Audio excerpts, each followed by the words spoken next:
আপনারা জানেন যে আমাদের বাংলাদেশের একটা অত্যন্ত চাঞ্চল্যকর একটা হত্যাকাণ্ড, সেটা 2019 সালের এপ্রিল মাসে সংগঠিত হয়। সেটা হচ্ছে ফেনী জেলার সোনাগাজী পৌরসভার চরগণেশ গ্রামের সোনাগাজী ইসলামিয়া ফাজিল মাদ্রাসা সাইক্লোন সেন্টারের 3য় তলায় তৎকালীন সময়ের আলিম পরীক্ষার্থী, যিনি ইতিপূর্বে 2টি পরীক্ষা দিয়েছিলেন, ঘটনার দিন তার আরবি প্রথম পত্রের পরীক্ষা ছিল। এই হতভাগ্য ছাত্রীর নাম হচ্ছে নুসরাত জাহান রাফি, যারা আপনারা সবাই নুসরাত বলে জানে এবং বাংলাদেশের মানুষের কাছে নুসরাত হত্যাকাণ্ড বলে পরিচিত। সেই মামলায় আপনারা জানেন নিম্ন আদালত 16 জন আসামিকে মৃত্যুদণ্ডের রায় দিয়েছিল। সেই 16 জন মৃত্যুদণ্ডের রায়ের পরে আপনারা এও জানেন যে আমাদের ফৌজদারি ব্যবস্থায় নিম্ন আদালত কোনো ব্যক্তির মৃত্যুদণ্ডের রায় দিলে যতক্ষণ না পর্যন্ত সুপ্রিম কোর্টের আপিল হাইকোর্ট বিভাগ সেই দণ্ডটা মঞ্জুর না করেন রেফারেন্স আকারে, ততক্ষণ পর্যন্ত দণ্ড কার্যকর হয় না। সেই হিসেবে এই রেফারেন্সের পাশাপাশি দণ্ডপ্রাপ্ত সাজাপ্রাপ্ত 16 জন অভিযুক্ত দণ্ডিত ব্যক্তি সুপ্রিম কোর্টের হাইকোর্ট বিভাগে নিজ নিজ দায়িত্বে আপিল দায়ের করেন। সবগুলো শুনানি চলছিল। আমাদের মাননীয় বিচারপতি ভীষ্মদেব চক্রবর্তী এবং মাননীয় বিচারপতি এ.কে.এম. রাশেদুজ্জামান রাজা দ্বৈত বেঞ্চে। আপনারা জানেন অতি সম্প্রতি রামিসা হত্যাকাণ্ডের পরে বাংলাদেশের মাননীয় প্রধান বিচারপতি নারী এবং শিশু নির্যাতন আইনের অধীনে মৃত্যুদণ্ডপ্রাপ্ত মামলার ক্ষেত্রে রেফারেন্স এবং আপিল শুনানির জন্যে বিশেষ বেঞ্চ গঠন করেছেন। এটি হচ্ছে সেই বিশেষ বেঞ্চ। বিশেষ বেঞ্চ গঠনের পরে রাষ্ট্রের পক্ষ থেকে, অ্যাটর্নি জেনারেল অফিসের পক্ষ থেকে আমি বলেছিলাম যে প্রত্যেকটি মামলার জন্যে আমাদের সুনির্দিষ্ট প্রসিকিউশন টিম থাকবে, যারা এই মামলার শুনানি করবে। গুরুত্ব বিবেচনায় এই সমস্ত কোনো মামলার ক্ষেত্রেই আমাদের পক্ষ থেকে মুলতবি চাওয়া হবে না এবং ইতিমধ্যেই সেই কোর্টে প্রায় 20টির মতো মামলা নিষ্পন্ন হয়েছে। আজকে অতীব আলোচিত মামলা নুসরাত হত্যা মামলার আপিল রেফারেন্স নিষ্পত্তি হলো।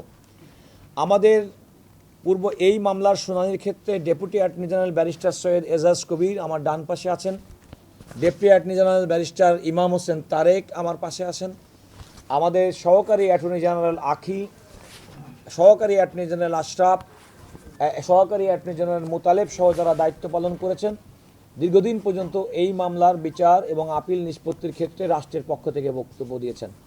আমি নিজেও রাষ্ট্রের পক্ষ থেকে এই মামলার রায়ের বিষয়ে রাষ্ট্রের পক্ষ থেকে বক্তব্য দিয়েছি, আদালতে যুক্তিতর্ক উপস্থাপন করেছি। আদালত যুক্তিতর্ক উপস্থাপন শেষে আজকে রায়ের জন্য নির্ধারণ করেছিলেন। আজকে আপনারা সবাই উপস্থিত ছিলেন। সুদীর্ঘ সময় দিয়ে আদালত তার পর্যবেক্ষণে প্রত্যেকটি বিষয় এখানে উল্লেখ করেছেন এবং সবশেষ আদালতের মূল যে রায় সেটি আমি আপনাদেরকে বলছি। আদালত এই মামলায় 16 জন নিম্ন আদালত কর্তৃক মৃত্যুদণ্ডপ্রাপ্ত আসামির মধ্যে 2 জনের মৃত্যুদণ্ড বহাল রেখেছেন। তারা হলেন তৎকালীন মাদ্রাসার সুপার অধ্যক্ষ এস.এম. সিরাজউদ্দৌলা এবং সাদাত হোসেন শামীম, যার নুসরাতের পরে রাগ ছিল কারণ সে প্রেম নিবেদন করেছিল এবং নুসরাত সেটা রিফিউজ করেছিল। এই 2 জনের মৃত্যুদণ্ড বহাল রেখেছেন। আর বাকি মৃত্যুদণ্ডপ্রাপ্ত 4 জনকে মৃত্যুদণ্ড থেকে কমিয়ে তাদের সাজা যাবজ্জীবন করা হয়েছেন। তারা হলো জনাব নুরুদ্দিন, জনাব শাখাওয়াত হোসেন জাবেদ, জনাব সাইফুর রহমান মোহাম্মদ জুবায়ের এবং মিস উম্মে সুলতানা পপি। আদালত বলেছেন যেহেতু তারা এতদিন পর্যন্ত নির্জন কারাবাসে ছিলেন, কন্ডেম সেলে, সুতরাং এই 4 জনকে অবিলম্বে যেন নিয়মিত কারাগারে স্থানান্তর করা হয়। মৃত্যুদণ্ডপ্রাপ্ত 16 জনের মধ্যে 10 জনকে আদালত বেকসুর খালায় দিয়েছেন, যাদের বিরুদ্ধে কোনো সাক্ষ্য প্রমাণ হাইকোর্টের দৃষ্টিতে পাওয়া যায়নি। তারা হলেন কামরুন নাহার মনি, ঘটনার সময় যিনি গর্ভবতী ছিলেন, হাফেজ মোহাম্মদ আব্দুল কাদের, মহিউদ্দিন শাকিল, ইমরান হোসেন মামুন, আব্দুর রহিম শরীফ, মোহাম্মদ শামীম 2, কারণ শামীম একজন, যার নাম হচ্ছে সাদাত হোসেন শামীম, তাকে মৃত্যুদণ্ড দেওয়া হয়েছে। এ হচ্ছে শামীম 2, তার নাম হচ্ছে মোহাম্মদ শামীম, আপনারা আবার কনফিউজ করে ফেলেন না। ইফতেখার উদ্দিন রানা, রুহুল আমিন, আফসার উদ্দিন এবং মাকসুদ কাউন্সিলর, এই 10 জনকে বেকসুর খালাস দেওয়া হয়েছে। আপনারা লক্ষ্য করেছেন রায়ের শেষাংশে আদালত এই মামলার যে রায় দিয়েছে নিম্ন আদালতের বিচারক মামুনুর রশিদ সম্পর্কে একটা পর্যবেক্ষণ দিয়েছেন এবং মামুনুর রশিদ সম্পর্কে আদালত তার পর্যবেক্ষণে বলেছেন এই ধরনের সেন্টেন্সটাকে বলেছেন মাইন্ডলেস অর্থাৎ আদালত যিনি বিচার করবেন তিনি যে ধরনের বিচারিক মন অ্যাপ্লাই করতে হয় এই মামলার দণ্ড দেওয়ার ক্ষেত্রে, সেক্ষেত্রে তিনি সেটি করতে ব্যর্থ হয়েছেন বলে আদালত পর্যবেক্ষণে বলেছেন। এবং আদালত এও বলেছেন যে তাকে এই ধরনের দায়রা অর্থাৎ ফৌজদারি মামলার বিচার এবং সেন্টেন্সিং থেকে বিরত রাখার জন্য আইন, বিচার এবং সংসদীয় বিষয়ক মন্ত্রণালয়কে নির্দেশনা পর্যন্ত প্রদান করেছেন। এখানে আপনাদের বেশ কয়েকটি বিষয় হয়তো আপনাদের প্রশ্ন আসবে, কিন্তু আমার কতগুলো বিষয় আপনাদেরকে জানানো দরকার। সেগুলো আমার মনে হয় যে আদালত সম্পর্কিত রিপোর্টিংয়ের ক্ষেত্রে আপনাদের সতর্কতার জন্য প্রয়োজন হতে পারে। আপনারা দেখেছেন রায়ের পরও আমি আদালতের দৃষ্টি আকর্ষণ করে আমি যে আদালতের রায়টি শুনেছি সেটা সঠিক আছে কিনা তা যাচাই করেছি এবং আদালত সেটা বলেছেন যে হ্যাঁ এটাই আমরা রায় প্রদান করেছি। এখানে ঘটনাস্থল তো আগেই বলেছি, সোনাগাজী পৌরসভার সেই সাইক্লোন সেন্টার মাদ্রাসার মধ্যে এই পরীক্ষার্থী ছিলেন। এই দিন তার দুটি পরীক্ষায় তিনি ইতিমধ্যেই অংশগ্রহণ করেছিলেন। এই দিন ছিল তৃতীয় পরীক্ষার দিন, আরবি প্রথম পত্রের পরীক্ষা। ঘটনার সময় তার বান্ধবী, যে কিনা পূর্ববর্তী ঘটনা অর্থাৎ জনাব SM সিরাজউদ্দৌলা 27/3/2019 তারিখে এই সেখানকার দপ্তরি নুরুল আমিনের মাধ্যমে আমাদের এই ভিকটিম নুসরাত জাহান রাফিকে তার অফিসে ডেকে নেন এবং তার শ্লীলতাহানি করেন। এমনকি সাক্ষ্য প্রমাণে এও এসেছে যে পরীক্ষার আধা ঘন্টা আগে তার সঙ্গে সাক্ষাৎ করলে তিনি উত্তরপত্র সরবরাহ করবেন, এমন একটি বিষয়ও এর মধ্যে আছে। কিন্তু নুসরাত জাহান রাফি তার এই অনৈতিক প্রস্তাবে রাজি হননি এবং তিনি তার যে কোনো অনৈতিক প্রস্তাবে অস্বীকার করেছেন। এই ঘটনার উপরে প্রিন্সিপাল সুপার SM সিরাজউদ্দৌলার বিরুদ্ধে পূর্বের একটি মামলা হয়।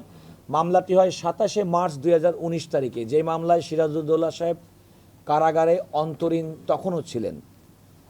কারাগারে অন্তরীণ থাকা অবস্থায় এই যে নুসরাত জাহান রাফির প্রতি শ্লীলতাহানির যে চেষ্টার মামলা, সেই মামলাটি দায়ের করেছিলেন তার মা শিরিনা আক্তার, যেটা ছিল সোনাগাজী থানার মামলা নম্বর 24, তারিখ ছিল 27/3/2019। মূলত এই মামলা প্রত্যাহার এবং সিরাজউদ্দৌলার কারাগার থেকে বেরিয়ে আসাটা থেকেই এই ঘটনার উৎপত্তি এবং সূত্র বলে হাইকোর্ট বিভাগ তার পর্যবেক্ষণে বলেছেন। হাইকোর্ট বিভাগ তার পর্যবেক্ষণে সুস্পষ্টভাবে সেই বলেছেন 27 মার্চ 2019 তারিখে সুপার SM সিরাজউদ্দৌলা যদি নুসরাত জাহান রাফিকে তার রুমে ডেকে এই ধরনের শ্লীলতাহানির চেষ্টা না করতেন এবং এই ধরনের অন্যায় প্রস্তাব না দিতেন, তাহলে পরবর্তী কোনো ঘটনা হয়তো ঘটতো না। পরবর্তী ঘটনা বলতে এমন যে তার মামলায় কারাগারে যাওয়া, কারাগারে আটক থাকা, তার মুক্তির জন্যে মানববন্ধন করা, তার মুক্তির বিপক্ষে মানুষের অবস্থান করা, সমাজের মধ্যে একটা বৈপরীত্য দ্বন্দ্ব সৃষ্টি করা, এগুলো করতো না। এখানে আদালতের কাছে সুস্পষ্টভাবে আসে যে কারাগারে উপস্থিত থাকা অবস্থায় SM সিরাজউদ্দৌলার সঙ্গে এই মামলার আসামিরা তার সঙ্গে সাক্ষাৎ করেন এবং তিনি সুস্পষ্ট ভাষায় বলেন যে নুসরাত জাহান রাফির উপরে চাপ সৃষ্টি করতে হবে যেন সে পূর্বের মামলা অর্থাৎ সিরাজউদ্দৌলার বিরুদ্ধে পূর্বে দায়েরকৃত শ্লীলতাহানির মামলাটি প্রত্যাহার করে। যদি কোনো কারণে রাফি এই মামলা প্রত্যাহার না করে তাহলে তাকে হত্যা করা এবং এমনভাবে হত্যা করা যেন মানুষ মনে করে এটা আত্মহত্যা বলে চালিয়ে দেওয়া যায়। এবং শুরুতেই এই ঘটনাটিকে আত্মহত্যা বলে চালিয়ে দেওয়ার প্রবণতা বেশ কয়েকটা আসামির মধ্যে ছিল, যেটা অন্যান্য সাক্ষ্য দ্বারা প্রমাণিত হয়েছে। এবং আপনারা জানেন যে এই মামলার শুরুতেই নুসরাত জাহান রাফির ভাই বাদী মাহমুদ আল হাসান নোমান শুরুতে 8 জনকে আসামি করলেও পরবর্তীতে তার বোনের যে ডাইং ডিক্লারেশন, মৃত্যুকালীন জবানবন্দি সম্পর্কে অডিও রেকর্ড, ভিডিও রেকর্ড তদন্তকারী সংস্থার কাছে সরবরাহ করেছেন। শুধুমাত্র সেগুলোর বাইরেও একজন মৃত্যুকালীন জবানবন্দি হিসেবে গ্রহণ করেছেন আদালত যে আমি আগেই বলেছি, আবারও বলছি যে ঘটনার সঙ্গে সঙ্গে তাকে একটি সিএনজি করে সোনাগাজী হেলথ কমপ্লেক্সে নেওয়া হয়। যেহেতু সে অগ্নিদগ্ধ ছিল, সেখান থেকে তাকে ফেনী সদর হাসপাতালে নেওয়া হয়। তারা ঢাকা মেডিকেল কলেজ হাসপাতালের বার্ন ইউনিটে রেফার করেন এবং তাকে বার্ন ইউনিটে ভর্তি করা হয়। বার্ন ইউনিটে যখন ভর্তি করা হয়, তার শরীরের 75 থেকে 80% পুড়ে যায়। এখানে যে মূল বিষয়টি, মৃত্যুকালীন জবানবন্দি সম্পর্কে আদালতের পর্যবেক্ষণ হচ্ছে, কোনো মানুষ যখন সুনিশ্চিত জানেন তিনি মারা যাবেন, সেই সময় কোনো ব্যক্তিকে তিনি অন্যায়ভাবে কিংবা অন্য কোনো বিবেচনায় তাকে জড়ান না। নিহত নুসরাত জাহান রাফি তার মৃত্যুকালীন জবানবন্দিতে কারা তাকে আগুন দিয়েছে কিংবা কারা তাকে ম্যাচ জ্বালিয়ে দিয়েছে এ কথা কিন্তু বলেননি। তিনি সুস্পষ্টভাবে বলেছেন 4 জন ব্যক্তির কথা। এখন এই 4 জন ব্যক্তির কথা বলতে গিয়ে আদালত তার ভাইয়ের সরবরাহকৃত অডিও রেকর্ড কিংবা ভিডিও আরেক ভাই কর্তৃক রেকর্ডীয় ভিডিও রেকর্ড, তার বক্তব্য অনুযায়ী তিনি ঢাকা আসার পথে কুমিল্লাতে তার বক্তব্য রেকর্ড করেছেন। সেগুলো হচ্ছে বড় বিবেচনায় নিয়েছে যে ঢাকা মেডিকেল কলেজের ডাক্তার, এই ওনার নাম হচ্ছে 81 নম্বর সাক্ষী, ওনার ওবায়দুল ইসলামের যে মৃত্যুকালীন জবানবন্দি এবং সেখানকার নার্স সহ তাদের সাক্ষ্য, সেটা আদালত সাক্ষ্য হিসেবে গ্রহণ করে বলেছেন যে ফেনীর সোনাগাজীতে ঘটনাস্থল হলেও বার্ন ইউনিট পর্যন্ত আসতে সময় লেগেছে মাত্র 7 ঘন্টা। এই 7 ঘন্টার সময়ের মধ্যে ডাক্তার নিহত নুসরাত জাহান রাফির মৃত্যুকালীন জবানবন্দি রেকর্ড করেছেন। সুতরাং রাফির পক্ষ থেকে কোনো ব্যক্তিকে অন্যায়ভাবে জড়ানো কোনো সুযোগ ছিল না। সুতরাং ডাক্তার উবায়েদের এই যে মৃত্যুকালীন জবানবন্দির রেকর্ডটাকে আদালত অলঙ্ঘনীয় এভিডেন্স হিসেবে গ্রহণ করেছেন এবং তার জবানবন্দিটাকে এই রায়ে দেওয়ার ক্ষেত্রে বিবেচনা করেছেন। এখন প্রশ্ন আসতে পারে যে তাহলে এই বেনিফিটটা কিভাবে দিল। সেটা হচ্ছে সিরাজউদ্দৌলা সম্পর্কে সুস্পষ্ট আদালতের অবজারভেশন, তার বিরুদ্ধে পূর্বে দায়েরকৃত শ্লীলতাহানির মামলা প্রত্যাহারের জন্য রাফির উপরে চাপ দেওয়া সত্ত্বেও সে মামলা প্রত্যাহারে রাজি না হয়, তার পরিকল্পনা নির্দেশনা মোতাবেক তাকে প্রথমত ঘটনার দিন পরীক্ষা কেন্দ্র থেকে মিথ্যা কথা বলে, মিথ্যা কথাটা কী ছিল যে তার বান্ধবী নিশাতকে সাইক্লোন সেন্টারের ছাদের উপরে কে বা কেউ আহত করছে। নিশাত ছিল তার পূর্বের মামলার সাক্ষী, যে সিরাজউদ্দৌলা তাকে শ্লীলতাহানি করেছিল, তার সাক্ষী ছিল নিশাত। সে পরীক্ষার কেন্দ্রে ঢোকার সঙ্গে সঙ্গে তার কাগজপত্র নিয়ে নিশাতের খোঁজে সে সাইক্লোন সেন্টারে গেছে এবং সাইক্লোন সেন্টারে সেখানে গিয়ে নিশাতকে পায়নি। 4 জন ব্যক্তি আলটিমেটলি তাকে, এখানে আদালতের সুস্পষ্ট অবজারভেশন হচ্ছে মৃত্যুদণ্ড বহালপ্রাপ্ত আসামি শাহাদাত হোসেন শামীম নুসরাত জাহান রাফিকে আটকে রাখে এবং একজন হাত বাঁধে এবং কেরোসিন ঢালে এবং আগুন দেয়, ম্যাচ দিয়ে আগুন দেয়। এই যে বেনিফিটটা যেটা বলেছেন, সেখানে সাক্ষ্যদের মধ্যে আলটিমেটলি কে হাত ধরেছে এবং কে আগুন দিয়েছে এই বিষয়টার একটা কনফিউশনের কারণে বাকি যে 4 জনের আসামির কথা বললাম, সেই 4 জন যারা যাবজ্জীবন দণ্ডপ্রাপ্ত হয়েছেন তার একটা বেনিফিট তারা পেয়েছে। কারণ সুনির্দিষ্টভাবে এখানে আরেকটা বিষয়, মৃত্যুকালীন জবানবন্দিতে নুসরাত জাহান রাফি কিন্তু সুনির্দিষ্ট কোনো আসামির নাম বলে নাই, কিন্তু সার্কামস্টান্সিয়াল পারিপার্শ্বিক সমস্ত সাক্ষ্য থেকে সুস্পষ্ট ভাষায় প্রমাণিত হয়। আর আসামিরা নিজেরাই স্বীকারোক্তি দিয়েছেন ম্যাজিস্ট্রেটের কাছে যে কারা কিভাবে ঘটনা ঘটিয়েছে। এই সামগ্রিক বিবেচনায় আদালত রায় দিয়েছেন। মূল কথা হচ্ছে 2 জনের মৃত্যুদণ্ড বহাল, মৃত্যুদণ্ডপ্রাপ্ত 4 জনের মৃত্যুদণ্ড থেকে সাজা কমিয়ে যাবজ্জীবন কারাদণ্ড, বাকি 10 জন হচ্ছে বেকসুর খালাস। রায় প্রদানকারী বিচারকের সম্পর্কে আদালতের পর্যবেক্ষণ তাকে দায়রা মামলা থেকে অব্যাহতি দিতে আইন মন্ত্রণালয়, আইন বিচার সংসদ বিষয়ক মন্ত্রণালয়কে নির্দেশনা। যারা মৃত্যুদণ্ডের ছেলে ছিল এরকম ব্যক্তি যাদের 4 জনকে কমিয়ে যাবজ্জীবন করা হয়েছে।